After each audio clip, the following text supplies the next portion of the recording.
Hello, sir. Kumar, sir. Yeah, I'm here, sir. Oh, thank you, sir. Yeah, okay. Should I put the because initially I was not allowed to unmute. It was saying that I cannot unmute. Yeah. Okay. Now it's fine. Yeah.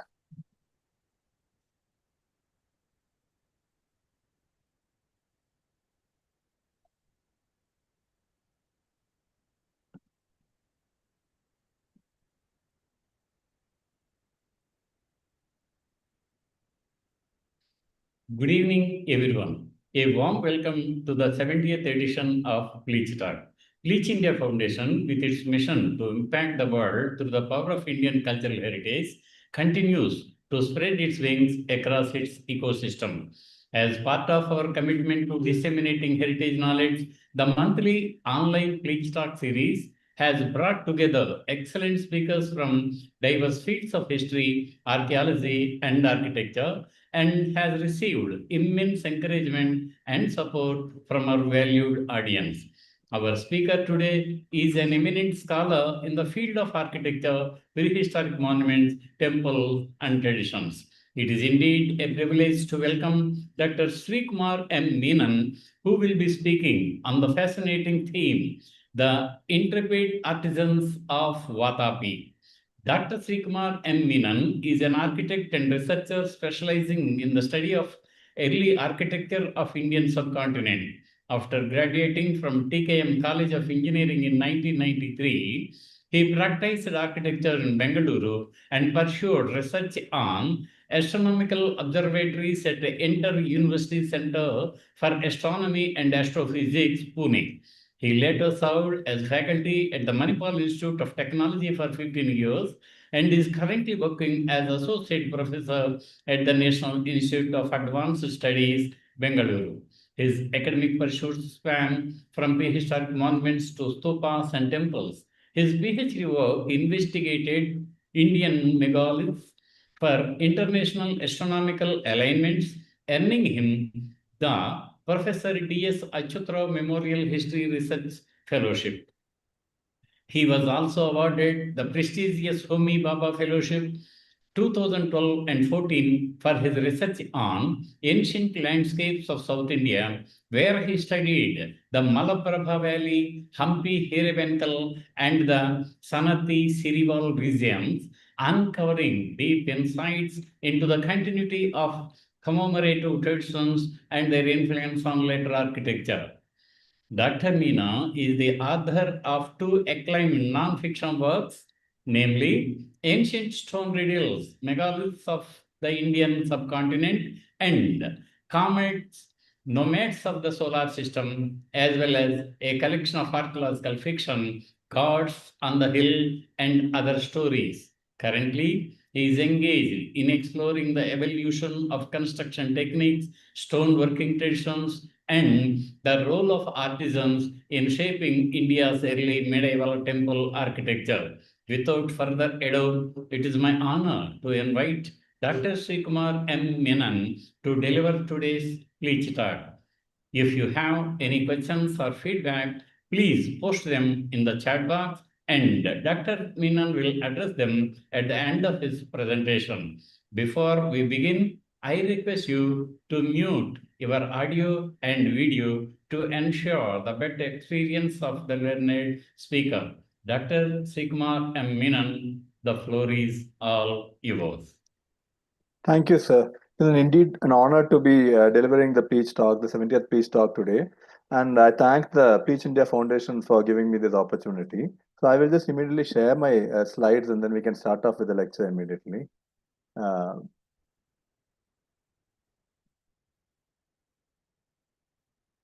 I on full screen right now? Sir. Yeah, okay, fine. So I'll start off with that thing. Yes, sir. Okay, thank you. So before we go into the lecture totally, I would like to take a moment to remember all the artisans, I mean, most of them are unnamed, of our country, who have toiled, whose toils have given us this wonderful, huge repository of built architecture. There must be thousands of these people, most of them unknown. So behind every monument we see, there are these tales of cracked thumbs and a lot of sweat and maybe even blood in the creation of this monument. I just thought that we would take a monument to honor them because this talk is mainly about them. So, when we talk about ancient artisans of India, I will be looking mainly at the artisans of Badami. In ancient days, it was called Vatapi, and this is the Bhutnatha temple at Badami. And during the monsoon, if you visit Badami, just after there have been some heavy showers, you would see this twin waterfall as the backdrop for the Bhutnath temple. And towards the closing of this talk, I will speak more about this waterfall, which also has a bearing about the ingenuity of the artisans. So let us now, without too much delay, go to Badami. And so Badami is on the close to the what you call the Malaprabha Valley. So this is a Google Earth image of the Malaprabha Valley. You can see here the thin little pale blue line which is meandering across from bottom left to top right is the Malaprabha River. And it goes through this area which is hemmed in by the low boulders of the low cliffs of sandstone, which you can see here and here. And the valley is not more than 8 to 10 kilometers at its widest. And just before it enters the valley to the north, you have the site of Badami. And somewhere in the middle of the valley, when the river takes a pronounced turn towards the north, where the river turns Uttaravahini, as we say, there you find the World Heritage Site of UNESCO World Heritage Site of Patadakal. And close to where it exits the valley, you have Aihole. And we will be looking at some of the minor sites also in addition to this. So this is how the river Malaprabha looks like. Most of the time, you don't see the river from different parts of the valley because it's 8 to 10 kilometers wide. But this is close to Akkaragal, and where you can see the river passing through the middle of the valley, and you can see the cultivated areas on either side of the river. And in the background, you can see these low hills of sandstone, which is what define the valley. And this is how Badami looks like in the satellite imagery. So there's a big, large artificial water tank called the Agastya Tirtha, and all the cave temple that Badami is famous for, that is on the southern part of it, what's called the South Fort. They are scooped out of the cliffs of the southern fort, and the structural temples mostly are in the northern fort that you see out here, with the exception of the Bhutnath temple, which we saw in the first slide. It's kind of projected into this Agastya Tirtha. So what in the middle of 6th century AD, what Pulakeshi the first did was to construct a bund at this mouth of this U-shaped or C-shaped, whatever you want to call it, ring of cliffs. Is that once you built the bund here, this became a reservoir of all the stormwater runoff that comes from the surrounding cliffs. And this is what Badami looks like. If you look from the cliffs towards the town, the modern town of Badami is typical. What you expect for housing in a hot, dry region. These little mud and stone walled houses with roofs of mud and branches. Okay, you can see them clustered in the thing. And probably the ancient settlement of Vatapi is also below this, which is one reason we are not able to excavate the settlement portion of Badami. And today, if you look at Badami, it's a unremarkable little town. The bus stand, the KSRTC bus stand in the Karnataka colors is what you see out here. There is one main road where most of the action happens. But there's also the side roads in which, like typically, like any village, you have the village, the weekly fairs where you have the markets rather, where you have produce being sold and all that. And but even among all this humdrum activity of any tiny little town in the Deccan, you have indication that you are in some place special. You have this fortification walls that you see out here, and in the foreground of all these broken buildings or this milling sheep that you can see out here. In the backdrop, you can see buildings that have defined the story of Indian architecture. The lower Shivalaya that you see out here, and the Malagiti Shivalaya that you see out there. So even when you go through this little village which is not very clean also at the best of times, you see indications of the past grandeur that this region has had. And the people still live an agro-pastoral lifestyle. You have agriculture practiced in the irrigated valley there, and you have both sheep and goat pastoralism as well as cattle pastoralism. Scenes like this are still commonplace in this region, where people use bullock carts to travel between places. And even then, if you go to this is the shot in Banashankari, even a very normal activity that you see out here, we can see what it is tethered to this bullock, and then you can see that the place has got indications. Every other stone tells you that this place is something special. And this again, I'll just show you some scenes to give you a feel of the place before we enter into the architecture part. And this is again the cattle, the sheep herders which are just going along the way between the things. There are also nomadic Lambadis who pass through the region, and we get a taste for how life goes on, and even today in this little corner of the world. And so even though you may see scenes like this, which is basically a bullock being shoed, But in the backdrop, you always see there are certain buildings like the Virupaksha temple at Pattadakal, which are, which no student of architecture can actually, can actually avoid studying these remarkable buildings. Okay, or sculptures which are masterpieces in their own right. It's not very easy to sculpt an 18-armed Natesha, but Nataraja, but you can see that how skillfully it has been done. There's nothing short one of the sculptural masterpieces of the world, I would say. And I have a feeling that the landscape there also inspired all these ancient artisans. I'll elaborate on that in a moment or two. So this is near Badami. You can see the sandstone cliffs shooting up into the sky like a prow of a ship or something like that. And there's also a great place for climbing. There's a lot of clubs which indulge in climbing, especially this is one of the routes that they take to go towards the top. And the first architects, I would like to say that I always like saying that the first architects in this landscape were not human. They were the wind and the rain which sculpted this wonderful, sculptural piece of sandstone that you see. This one is near Aihole, and this one is near Kutukanakeri, which is on the way from Badami to Pattadakal. You can see this perching rock of sandstone, how huge it is and how it kind of lords it over the landscape out there. And so you can find that the architects, while replying to this sort of a landscape, were no less ingenious. You can see that this is again another perch stone that you see closer to Aihole. You can see different views of it. And you can see by this you can see the scale of the thing. It's so huge that no human agency can ever dream of moving a large mass of stone like this. But then the architects of Vatapi also answered in their own way. This is a view from the south in Badami.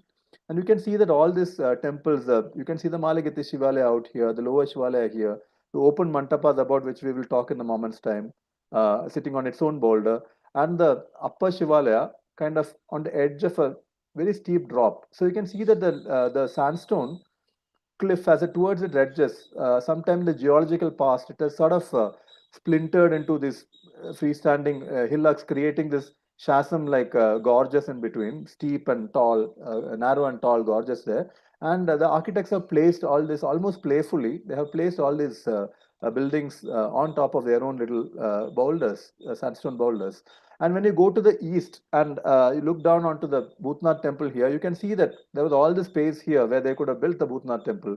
But the architect chose to project it into a platform which projects into the Agastya Tirtha. And there is a little obscure little rock cut feature here, which also we will talk about in a moment's time. So I'm not going to talk to you about the main temple, the large Virupaksha temple, or the Mallikarjuna temple, or the Bhutnath temples. We will look at some of the smaller structures and try to understand how these artisans worked and lived in this landscape. So if you go to Badami, if you like climbing, it's a wonderful place to be. Like you can see the edge of the cliffs in the east. You can see a beautiful accelerating view that you can get here, or this one, for instance. But for instance, all the people who come with me like climbing. This is a couple of my interns who had come with me in 2018. You can see that they were climbing towards the to get the view of uh, uh, the view of the Bhutnath temple from there and the rest of the thing here.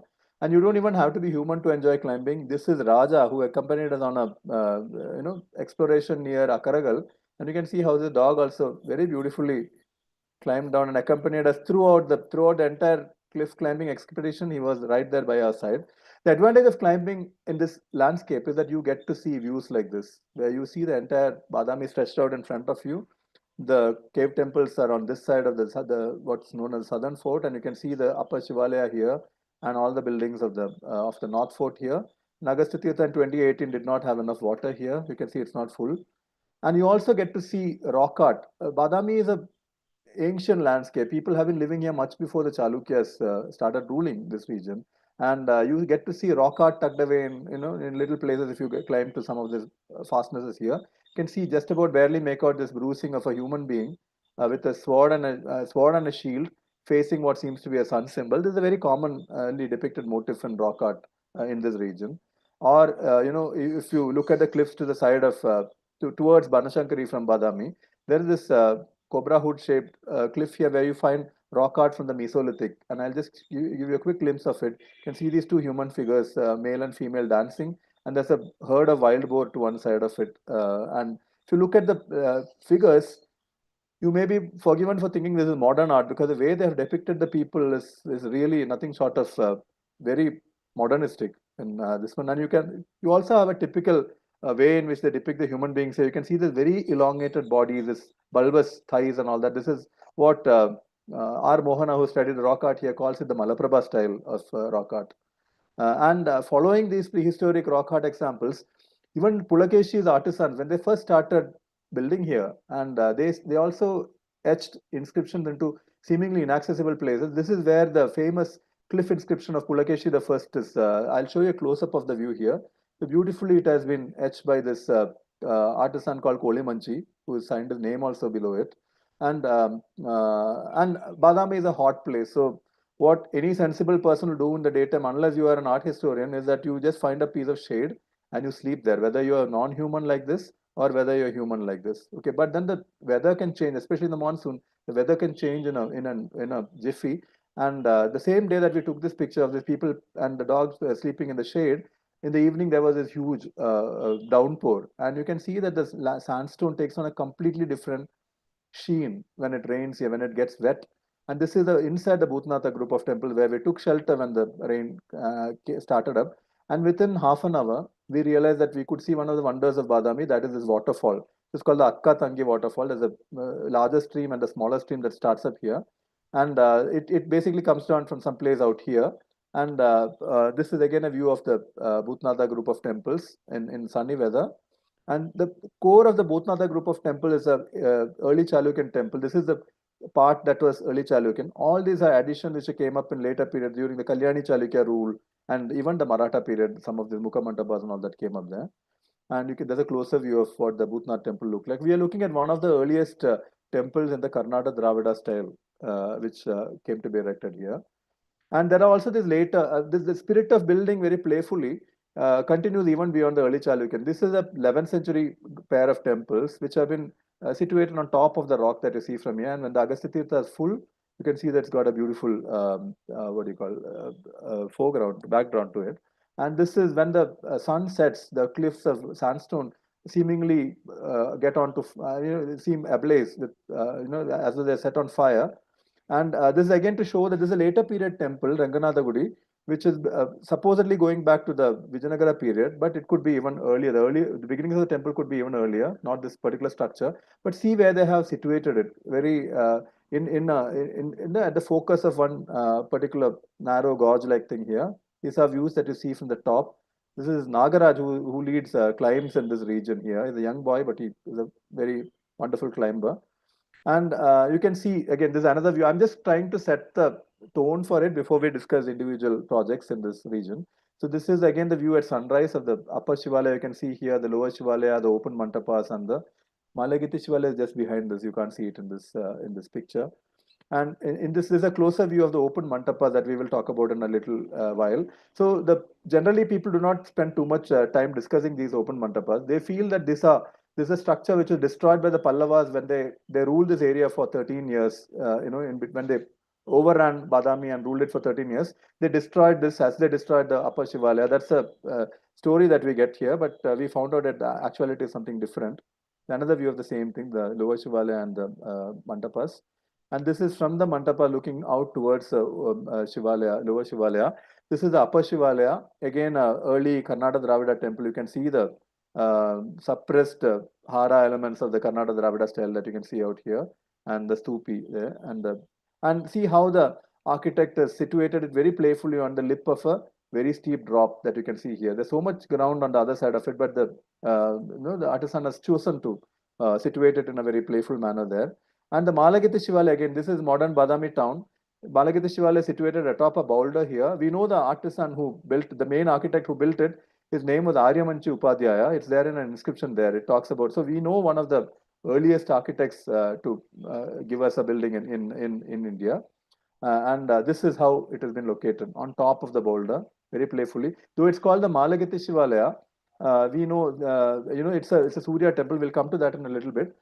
Apart from the well-known temples of Badami, there are many smaller things which do not have a name. We do not know which god occupied this niche. It is carved into the bedrock, and this temple is around it. It's ruined now, so we do not know how it looked like. And see how they have situated it at the focus of this elongated water body. And there's so many small masterpieces. which we do not even know of. We only know about the big major temples of Badami. And there's also the later, I was telling you this, the wonderful thing about the artisans is how they responded to the landscape. So here you see, this is called the Arali Tirtha, or the Arali Katti, where you have two temples which do not have deities now. But the interesting thing is this group of deities. This is a much later period thing. This is probably Hoysala period or later. Around a natural rock pool, in a natural weathering feature, they have carved the images of deities. There's Surya Narayana here. There's Kolhapur Mahalakshmi also here, and a Marathi period inscription. I don't want to go into the details of what this might have been, but I just want you to see how the architects have decided to, carve the deities around a natural rock pool. It's a very, very beautiful sculpturesque location here. And now let us come to this open mantapas, which not too many people discuss about. Okay, so here these whatever discussions you have in books on Badami, they very quickly refer to it as either a place where the king used to meet his ministers or a lookout point or something like that. And they all tell the same story that the Pallavas have destroyed it. The locals call it Gali Mantapa because there's a stiff breeze here and people go and sleep there very often. So in 2018, I set out to see what this place would look like because this is how it sees. You can see it from the southern fort. So you have this single-storied mantapa which has got a very high plinth, and then you have got this double-storied mantapa which has got a low plinth, but it's got 2 stories here. Okay, and access to this is very narrow. So you can see Kadambari, who was my intern who worked with me in 2018 on this. You can see that you cannot access it in a straightforward manner. You have to lean a bit towards your back and go sideways to access this place. I cannot imagine Pulakeshi or his successors actually crawling through this to have a meeting with the ministers there. So what I felt from a long time was that this place is unfinished. So when you come up here, this is where you emerge, and then through the staircase. This look very much like workman step. Steps that workmen make while they are working on a structure, not subsequently when the public is allowed to visit it. So when you emerge there, and these are steps constructed by the ASI in modern times, and you can see the double-story mantapa here and the lower Shivalaya at the backdrop. So basically, this is how it looks like. There is one single-storied mantapa, and there's this double-storied mantapa, and there's also the footprint of a structure which does not exist anymore or which was never there in the first place. So this is what we set out to look at. So you can see that this structures are partly rock cut. This part is rock cut, and this part is made out of sandstone blocks here. And here also you can see that the bottom portion of it is rock cut, and this portion of it is arranged by structural sandstone blocks here. So what you can see here is that there's been a lot of quarrying here. Okay, there's a lot of rock which has been quarried out here, and because the entry is so narrow, one of the hypotheses I had is that these people never brought any building material here. They just quarried the rock, whatever they wanted to create the structure from this place itself, and created the structure here. So what Kadambari and I decided to do is that let us try to look at what the structure might have looked like. So initially, so this is a view of the same thing from the upper Shivalaya. And if you look close, you get an identity of the structure here. I'll come to that in a moment. So this is from the top of the single-storied mandapa, which is pretty high, and you can see that this entire area has been quarried for rock. Whatever you see from here, all the way up till here, where you see the the marks, telltale marks on the rock surface. So you can actually calculate the cubic foot, how many cubic feet of sandstone has been quarried. You can also figure out how many cubic feet of sandstone exist in these structural members, and then you can see that whether all this rock could have come from this quarried area. So that's what we set out to do. And this is the closer view of the single-storied mantapa, and this is a closer view of the double-storied mantapa. And this is the lower portion. You can see that it is unfinished from this thing. Here, the moldings have emerged from the rock. Here, they're yet to be carved out. Okay, so this is actually quite an unfinished structure. We do not know why they abandoned building it. And there are also some inscriptions here. This one says Sri Nalpayan, and this one says Sri Tanuchalvan. And these are the 7th century Halagannada inscriptions. There's one more inscription which says Sri Govindan Vipra Manoharan. And one inscription which was not noticed, which we found in our studies, is this thing here on this pillar of the single-storied mantapa, which Professor Srinivas Padigar told us it reads as Sri Kama, spelt backwards. This is Sri and this is Ka and Ma. So we know that Nalpayan is known from one more place. In Mahakuta, there is this Nagara style temple here where Nalpayan's name comes in. So he is an artisan who worked on this Nagara style temple here. And what we understand is that this the structure that we are trying to decipher, the open mantapas, were begun in the 6th century. But in the 7th century, there was an attempt to continue it, and which was still abandoned after that. We do not know why. But how did they build this structure? We have some clues. You have these columns which are monolithic blocks of sandstone. You have these brackets which are also monolithic, separate pieces put in there, and this thing which is the chaja sort of thing with the beam. So the Chalukyans have left enough clues in the region nearby. Near Bhutnath, you find this set of abandoned pieces which would have made similar kind of a mandapa. You can see these three pillars here. There's one beyond it here also. And on top of it, see, suppose I take tomorrow with ASI permission, I take this pillars and keep them vertical. Then I can, this is a unique kind of a thing which is carved out of a single block of sandstone, which has a beam as well as the chaja. It has to be inverted and placed on top of it. And this is the beam and the chaja which comes in between. And then there's a fourth piece of the pillar that you can see out here. And placing it on top of each other, you can create this pavilion-like thing, which happens here. So we've kind of figured it out how that happens. And we also figured out what kind of pieces of sandstone from which this, what do you call, all these building components would have been carved out of. And then we looked at this one from the top. Using a zoom lens, we looked at it. And we found that on the top floor, there is an idol niche here. There's a niche on which an idol, either a linga or some other murti might have been placed at some point of time. So it is sure that this is either a temple or some sort of a building like maybe the Ladkan where there are other activities, but the presence of a god or a murti is mandatory. And so what we did was we prepared architectural drawings for the existing structure which we saw here, and we created a 3D model for it. And then we also estimated the amount of rock that has been quarried out from this thing here. We also figured out that there's hardly any evidence for destruction here. These are squared off ends which have been left in place by the artisans. Only one piece is broken off, probably due to weathering. And then we figured out that all the what you see in the orange is the blocks of sandstone from which all these building components would have been fashioned. And we found that all of them could have been carved from this entire region here. So our hypothesis is probably right that the artisan just went up here with their tools, quarried the rock, fashioned the pillars and beams and chajas and everything, and created this thing on top of it. And then we thought we also found pieces of these things which are now incorporated in this molding. You can see here this another one here with the kudu motifs there. They've all been incorporated into the wall, the parapet wall, unfortunately. And so we thought we will try to figure out how the structure would have looked like when complete. So first step, what we did was to build out the entire footprint that you can see here to double stories. And obviously we got a building that looks more like a multi-story car park than a Chalukyan monument. And so we decided to go around looking at what other buildings in the similar style the Chalukyan artisans have done. One thing which came to mind is a Ladkhan, which is built in the very unique local style, which is known as the Malaprabha style, which has got this central raised area and this surrounding sloping area. We also looked at the Protoli, or the entry to the Durga temple, which has the central region which is raised, and the surrounding side which is slightly sloped towards outwards. And this other temple in Aihole, which also is in the Malaprabha style. We looked at this, found out the slopes and all that, and then we modeled this thing. And we found that if we built the entire thing up and put this sloping roofs on the either side of it, this area will not be usable because it will be only some 1.5 to 2 feet high. So obviously this is not what it was like. So ultimately, after a long series of trial and error, we came up with these two alternatives to what it might have looked like, where the central bay is totally built up to 2 stories, and the side bays are built only to 1 story, and they have the sloping lean-to roofs.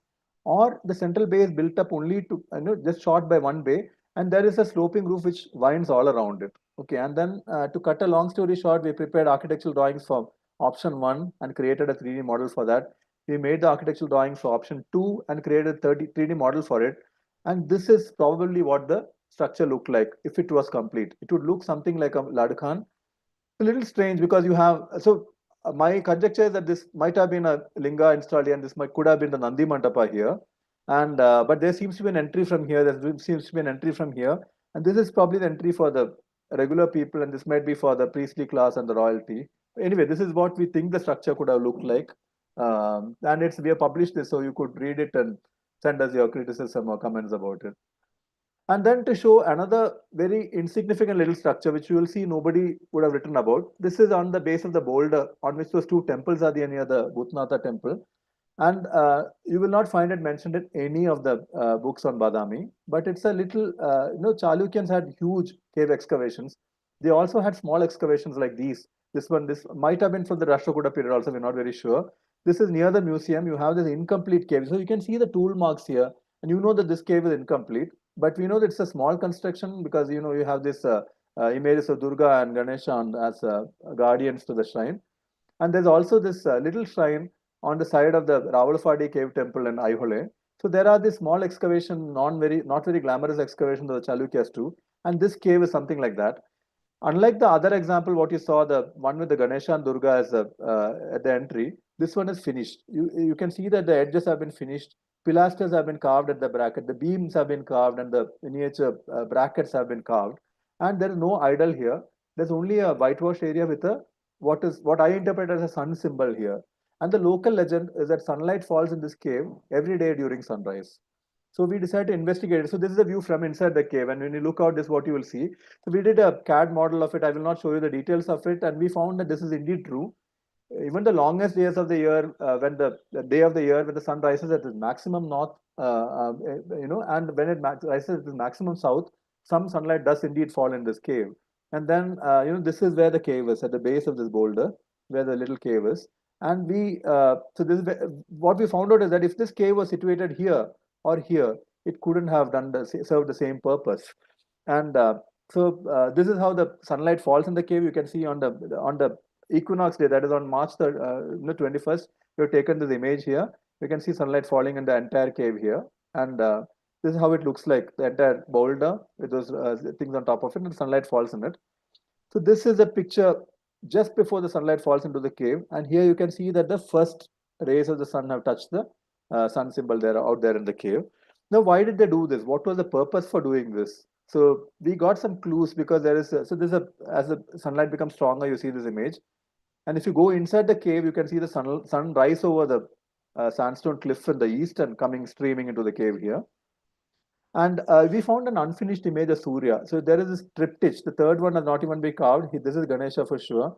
And this is Surya. So just to show you what finished Surya images in the region look like, this is a Surya image from the Virupaksha temple, the eastern porch of it. This is the image of Surya holding two lotus buds and standing on his chariot. It's a wonderful image. And fortunately, we have the name of the artisan who carved it. His name was Devaputran. And he carved it for the 8th century temple of what is known as the Virupaksha today, and what called the Lokeshwara at that time. So you can see such a beautiful image of the sun's chariot coming through the clouds in the sky, Usha and Pratyusha shooting arrows of light, and Aruna with the horses he controls. It's a beautiful image which Devaputran has carved. And even this temple, which I told you, the Malagati Shivalaya, though it has an image of Shiva here and Vishnu on the opposite Devakoshta, it is actually a Surya temple because we have these Dwarapalas who are Danda and Pingala, who are Surya's assistants. You can see closer images of them here. And there's also one more sculpture which shows Surya chastising Chaya, which is there in the entry to just flanking the entry to the Garbhagriha. And so this is an east-facing temple, a Surya temple. And we know that there was Surya worship in the Chalukyan times. And near this cave in which sunlight falls, there is a enigmatic image called the Koshtaraya, which Koshta in this case comes from Kushta, which the local legend is that one of the Chalukyan kings had leprosy, and he stayed in this little cave, and he would bathe in the Agastya Tirtha and probably pray to the sun god. And so the Chalukyan king is commemorated here. It is not the Buddha or the Jina. I have a paper on this which you could read I will not dwell on the details right now. But then it looks like the sun cave is like a kind of a thanksgiving done for the curing of this Chalukyan king, which has been told here. So given that information, it does seem to make some sense.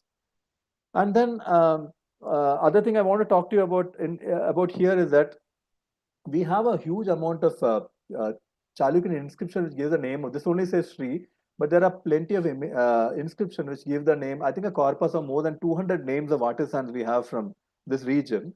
So this is closer to the caves in Badami, where different artisans have been listed. For instance, in cave 3, there is a beautiful image of Garuda. You can see the wings here on the eave, inside of the eave of the cave facing the deity in the which was Vishnu, obviously, though today it's empty.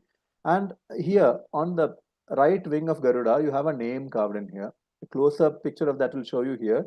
And the name, it says Sri Nelavalke. So Nelavalke is the artisan who carved us and gave us this wonderful image of Garuda facing Vishnu. So similarly, you have names of various artisans. And another one name that I would like to bring to your attention is in Aihole.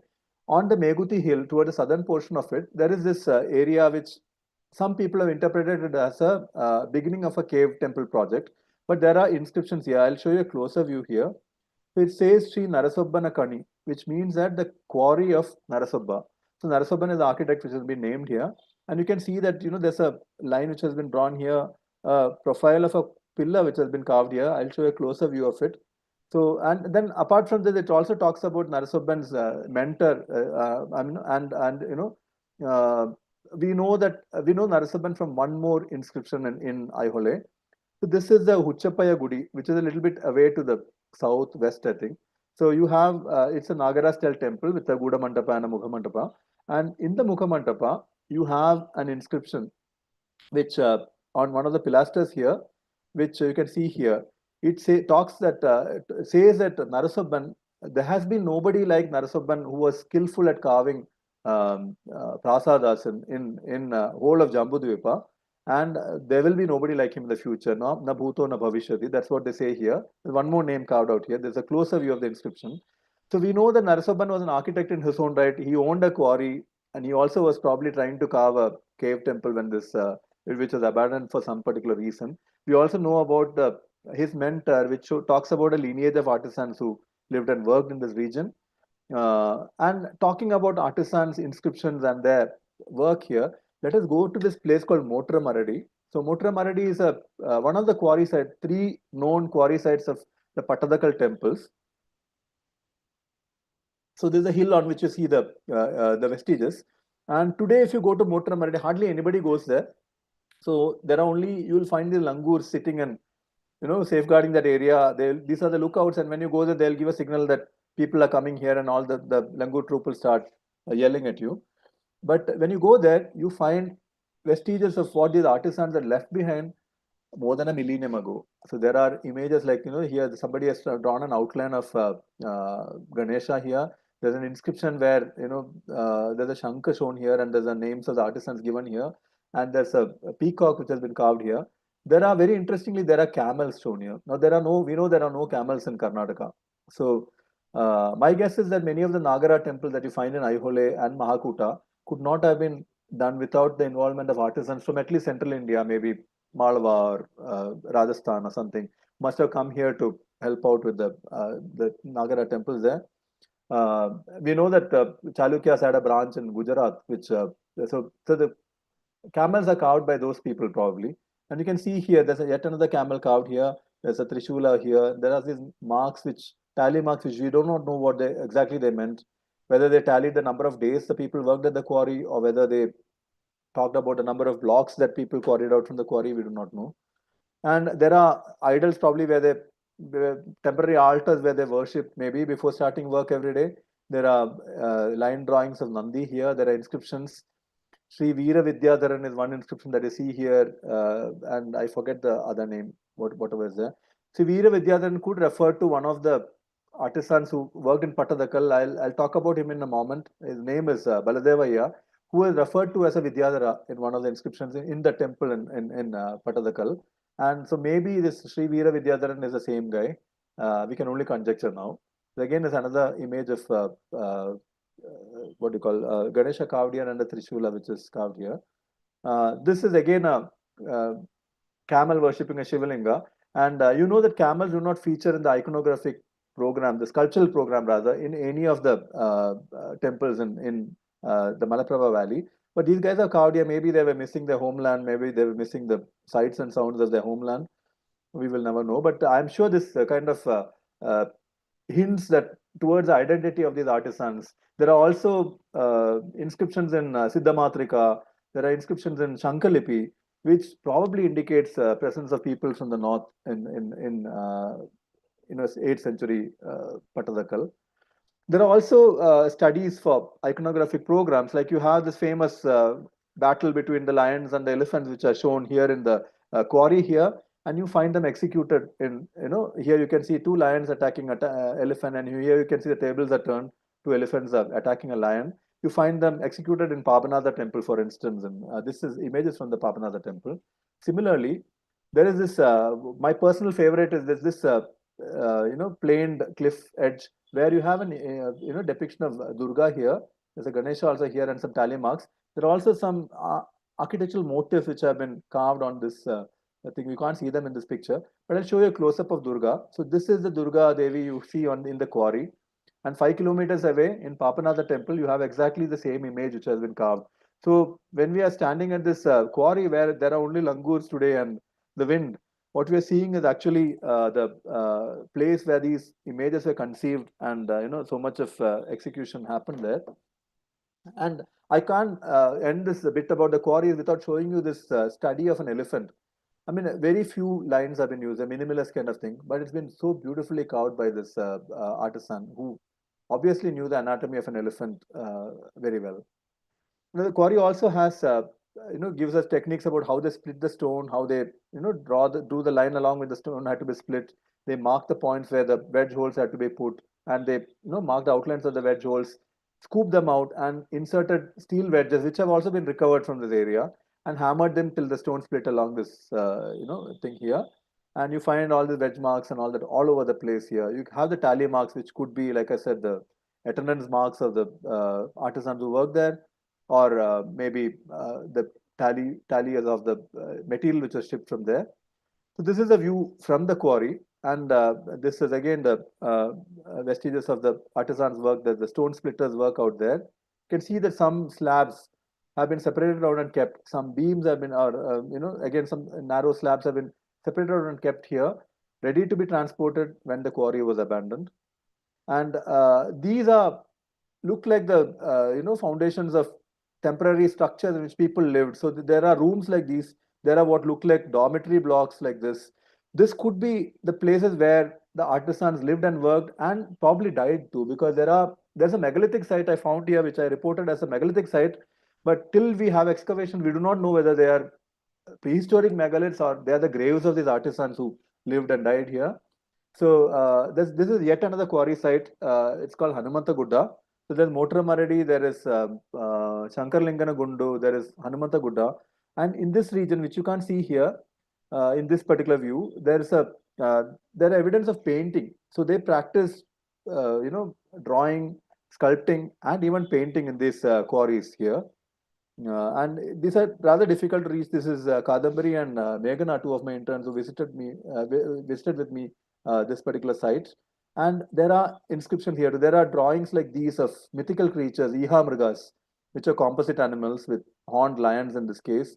There are inscriptions which tell that this quarry belongs to this guy called artisan called Maradi Devoja. And if anybody encroaches on these quarries, he would be guilty of committing one of the great five patakas that we talk about in ancient Indian literature. And you can see them, all these mythical animals executed. This is at Patadakal. This also at Patadakal. You can see the horned lion with this twist in its tail, which you see here, practiced out here. So these quarries are where they practice their skills and brought these things out. And you can see that these mythical animals, this is from a very different site. This is the Kanaganahalli Buddhist stupa from the 2nd century AD, probably. So you have these images of composite animals with lion's paws and horns, and in some cases wings also you can see here. And these people controlling them. You can see the horned lion out here. This, like I was telling you, Ihamrigas, or creatures of fantasy. And in Kanaganahalli, you have camels again shown there. But these camels, unlike the ones in Patadakal, what you saw, they have two humps. And we all know that two-humped camels are Bactrian camels, which are found in far to the north. So I take this as a sign that there were artisans from Gandhara who were working in 2nd century Karnataka in Kanaganahalli. So noticing some of these motifs can actually tell you a lot about identities of these artisans and all that. So in the quarry, again coming back to Patadakal quarries, you have studies of the Vali Sugriva duel, which again you see it implemented in Papanatha temple. You can see the it's implemented as a sculpture here, and we were talking about the Veera Vidyadharan who is referred to in the quarry. So here you have an output of his work, which is his name is Baladeva, and there are several inscriptions. I think 7 or 8 inscriptions of his in different couple of temples at least in Patadakal. This is in the Virupaksha temple, I think. Yeah, you have the southern porch, and you have the inscription which tells about his identity here. He was very skillful in creating these Dwarapalas who literally pop out of the wall here, not the ones that you see the front on here. He is emerging out of here, and you can see a close up. And this part of it is carved in the round. You can put your hand and go through there. I haven't included that picture here. And these are some other examples of Baladeva Ayya's art in Papanatha temple here in this case. And so today, if you go to the quarry, I'll show you a small video here. There's nothing but the wind and the langurs that you see out here. This is Motra Maradi, and you can see some of the graves in the background. That those little circle that you see here, they are the graves of probably the artisans. And so to imagine that this lonely and windswept hillock was a hub of so much activity at more than a millennium ago, when people were cutting stone, they were creating slabs to be transported. There were some guys who were transporting them. There were people, the master artisans, who were carving out, creating images which could be carved out as sculptures in the temples that are more than 5 kilometers away in the plains. So if you stand there, it's a very humbling thought that where you're standing is where these people lived in very, very humble situations, very, very basic conditions, and creating masterpieces that we are very proud of even today. We have Patadakal is a World Heritage Site, UNESCO World Heritage Site, and we can see the conditions in which these artisans lived and worked so many centuries ago. And now I want to end with understanding a little bit about this waterfall that we talked about. I love going here in the monsoon because you see this, whenever it rains sharply, you see this waterfall come up like this. You can see this picture here. So this is when the rains are pretty stiff. You can see that this Akka and Tangi, the two streams of the waterfall, are very strong here. And this is a boulder that I showed you earlier. And but sometimes when the rain stops and within half an hour, the trickle comes down to just to the Tangi, a little bit of the Tangi is left there, and you can see only one stream is there, and that too sometimes it never reaches the ground. It's blown away by the wind as spray even before it reaches the ground. So you can see here in this case, it's not even reaching the ground. The backdrop to these temples. So these are later temples, but this is the Bhutanath temple which was there in the Chalukyan period. And I'll just show you a few views of the waterfall. Okay, and what I want to impress is that the waterfall at its best, it forms a beautiful backdrop to the temples. So when my interns and I had climbed to the top of I've been climbing in this region for a very long time, but on that particular day when I was clicking this picture of Meghna walking here, I suddenly realized this entire area is artificially cut out. Okay, so what you're seeing here, the waterfall, this is where the waterfall spills out. So what they have done here is that they have cut this region out entirely, and it's also the lowest portion of that particular landscape. So all the water streams come here. The closer view, you can see that this has been cut artificially. And this one, you can see the other side of it, and you can see the North Fort in the backdrop. So this basin has been cut out so that you can see here in this panoramic view, the entire thing is an artificial construct. The waterfall is an artificial waterfall. Now, if you ask me whether the Chalukyans created it, we do not have direct evidence. There are no inscriptions. The wedge marks are not clear. It doesn't tell clearly in which period it has been cut out. But there are inscriptions in other places where waterfalls have been are there, where the inscription refer to the beauty of the waterfall. So it leaves me no doubt that this was a creation that the Chalukyan artisans did to enhance the backdrop, because anyway the water would have come down into this. Whether you create a waterfall or not, the runoff will eventually end up in the Agastya Tirtha. So you don't need to create a waterfall to get the water into the tank there. So then I looked at some older pictures just taken during the retreat of the monsoon, and I found that this is the region. You can see the lines of wetness are all converging in this region, and this is where they have cut out the waterfall there. So this is I had taken this picture with no intent for that. The sheep grazing there looked very pretty, and I had taken a wide view to just get the picture of the sheep. But then it also turned out to be a diagnostic picture which tells you that no, the intention in carving the thing out there. So this is where the water, you can see this is the portion that they've cut out, and this is where they have been, the water spills into it. You can see that all along the rim of the cliff here, you can see these lines of wetness. So you can see that water would have anyway come down and trickled down into the Agastya ultimately. But these artisans, by creating this, they were trying to create a spectacular backdrop for the waterfall, is what I would imagine. And yeah, this is again. I'll leave you with some more pictures of the waterfall. It's very pretty in the wind. Sometimes the entire thing is blown away before it can reach the ground. And yeah, this is how toward the fag end of the, before it dies out completely. This is what you see there. And I'll leave you a couple of videos about how the waterfall looks like. So this is in 2018 monsoon. You can see that these temples are later. So it was basically created as a backdrop for the Bhutnath temple, not for these two. These come in 11th century, and the waterfall and the temple were created in the 6th or 7th centuries. So the sudden brightenings are basically the lightning which is coming out there. And I'll leave you with one more closer view. But forgive me for the grainy quality of the video, but it was really low light, so the videos have become very grainy there.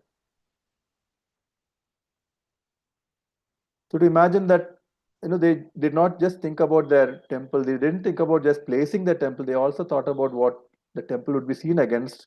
That gives me immense respect for these people who gave us this creation called Vatapi. So I'll end by thanking a couple of my friends. All my work in the Malaprabha Valley happens because of Mr. Kalakappa, who is who is an auto driver there, but today he knows all the very little known Chalukyan sites. He would be the person to take you there. And Mr. Somashekara Kudachi is a tourist guide at Pattadakal. He is the person who takes me to the quarries because he's very familiar. He was the one who, by the way, who discovered the quarries initially, before it came to the notice of ASI. And uh, thank you very much.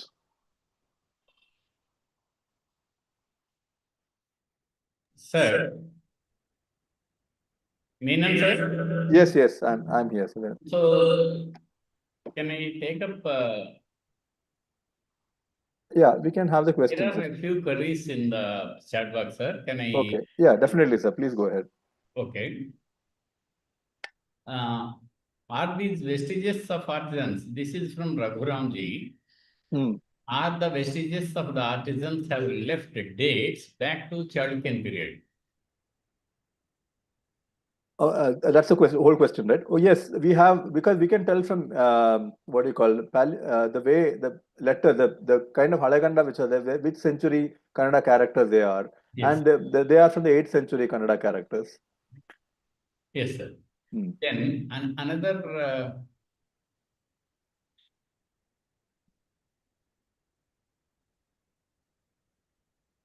Yes. Have you seen similar cutouts in Vijayalaya Choleswaram, Nattanamalai, Durga R? Oh, I'm sorry, I haven't seen those. Thank you for the thing. I would definitely try to look those up, whether they are similar or how similar they are. Thank you, sir. Yeah. Then another query from Sucharita Hazra. Is it possible that the river once flowed through these gorges even if seasonally? No, I don't think so. These are basically the edges of the sandstone. Sucharita was my student in Manipal, so I'm so happy to see her here. So hi, Sucharita.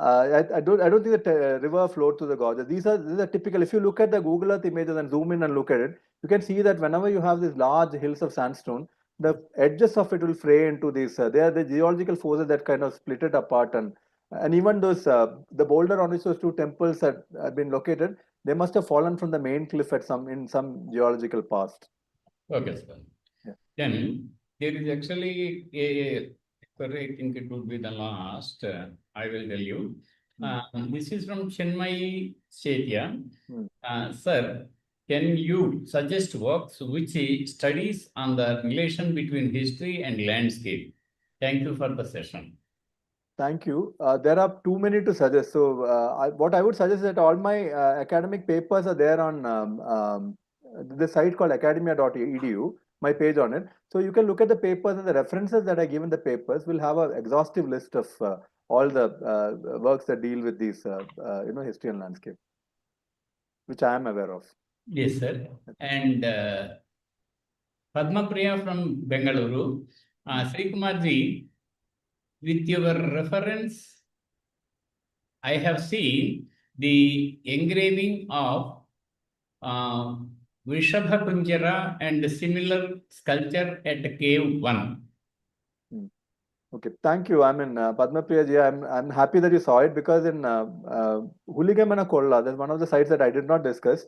There are carvings or engravings of the Vrishabha Kunjara where they had practiced probably, and then it has been implemented in Cave 1 and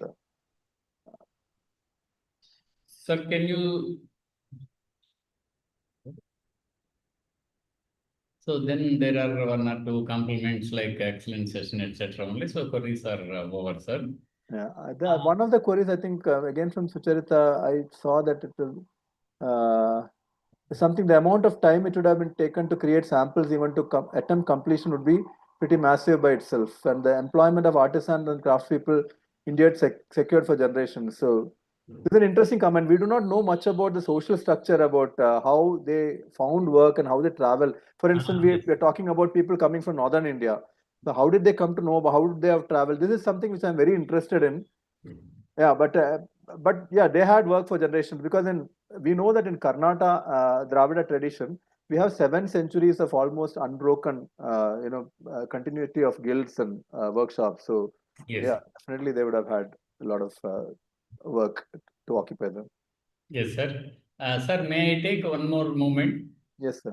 Please It do. is an excellent lecture, sir. Actually, people are looking for such a, what we call, going beyond the structures. Description on farm architecture is a routine practice, and many scholars have written on Chalukyan architecture with special reference to either Aihole, Badami, Patatkal, or Mahakota. But your study really envisages, and we are able to see the other side of the coin of what to call the landscape of art and architecture of Vatapi.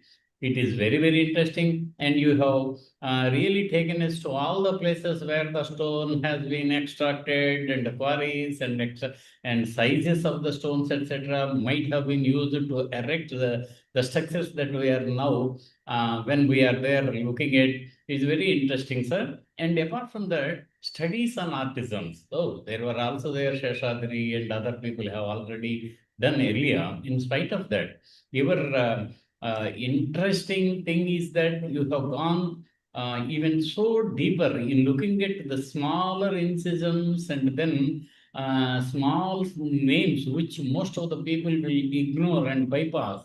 You have brought to notice of the audience. We are extremely happy and congratulate you for your enlightening lecture. I myself, a trained sculptor at Tirupati Institute of Traditional Sculpture and Architecture, has taken similar studies for my doctoral research at Hyderabad Central University, and after a long time, I could connect to my own study, but you have gone beyond that. Thank you, sir. Thank you so much. Thank you very much, sir. It's been a pleasure to give this talk for Pleach India Foundation, and thank you for all your kind words. Thank you, Thank sir. you very much. Thank you. We express our profound thanks to Dr. Sri Kumar M. Menon for an excellent talk on the intrepid artisans of Vatapi. The Pleach India Foundation also thanks the audience for their participation and for making the Pleach Talk memorable. This is to inform you that our next Pleach Talk is scheduled at 5 p.m. on 24th October 2025 Friday by Ms. Disha Ahluwalia, who will be speaking on changing perspectives in Indian archaeology. I will repeat. This is to inform you that our next Pleach Talk is scheduled at 5 p.m. on 24th October 2025 Friday by Ms. Disha Ahluwalia, who will be speaking on changing perspectives in Indian archaeology. Thank you, one and all.